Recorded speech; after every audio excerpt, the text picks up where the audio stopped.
I do have a secret letterbox. I had a friend who like really got me into it. So I think there's space to understand that your favorites can change. There's new stuff coming out. Like there's other people are influenced by other things. So it's always evolving. So as long as there's like grace within that, I'm okay.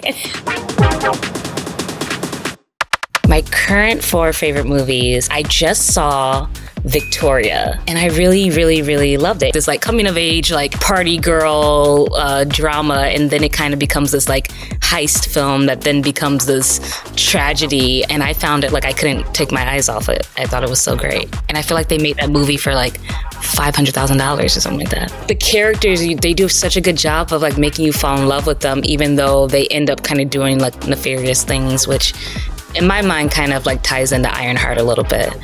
Okay, The Matrix, but within that, I feel like you have to say all of them together, but I don't think it counts as 3 different movies. But it is all 3, because you don't get Niobe if you don't do 2 and 3. So when I was young, like my dad was like the only person in the neighborhood that had a computer, when it was like old Windows processor stuff, and it was in the kitchen. So in the middle of the night, if I ever got like a glass of water, the screensaver was the green code. And I just remember at 9 years old, like seeing that code forever. It's very much in my spirit. I watch all 3 movies multiple times a year. I consider it my Star Wars. Eve's Bayou by Casey Lemons. That's like one of my favorite movies. That's another movie I watch multiple times a year. It was such a beautiful kind of exploration of not just Black girlhood, but Black womanhood. There's all these different shades of like what it looks like to be a woman in this family. And the characters are just so, they really do leap off the page. Like to be able to be like those Bayou women who have this like certain amount of like class, but it's also like sass and a messiness, and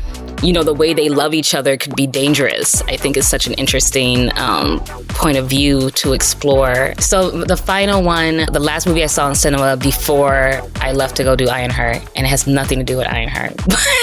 Drive My Car. People get mad at me about this, but I love a long movie, and I'm a theater kid, so like anytime there's an exploration of the theater in a way that's really like just grounded and humanized, I love that it's also like a meditation on grief and regret. I knew nothing about the film before I went to go see it. I just saw that it was like on a list of top performances, and I was like, let me just check it out. And I didn't feel like it was that long. I settled in, and then I like left the theater and cried on the street by myself, and it was like sunny out all of a sudden.